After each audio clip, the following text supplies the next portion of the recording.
In what way can we see the supernatural in real life? I get asked this question a good number of times, and I think sometimes my answer sort of surprises people.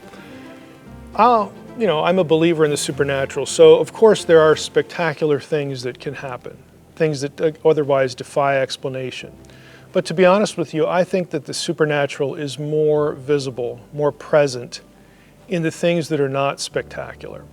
I think Christians in particular make a mistake when they think that God is only present or active in the spectacular. What I like to zero in on is providence. Now, I like movies like It's a Wonderful Life. The movie Signs is one of my favorites for this very reason, that when you get to the end of the movie, everything in the movie mattered for the outcome.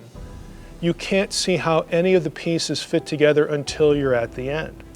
And all of our lives are like that. If we look back on our lives, we realize our lives would have been different if I'd have made the right turn instead of the left turn, if I'd have done this instead of that, if I'd have heard that conversation or not.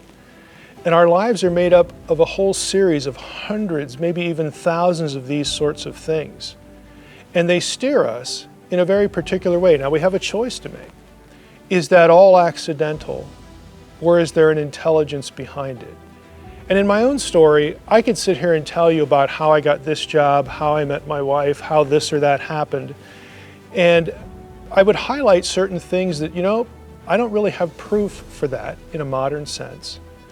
But there's really no other explanation other than I was guided in very particular ways to very particular ends for very particular purposes. And we can see the fruit of that in life. So when I think about the supernatural, I think about an ever-present, always interested and always active God being present with me, with us as we go throughout our days, waiting to use us and assist us and help us and maybe even rebuke us because He has our best interest in mind. So I think the supernatural is ever present, not just in the spectacular.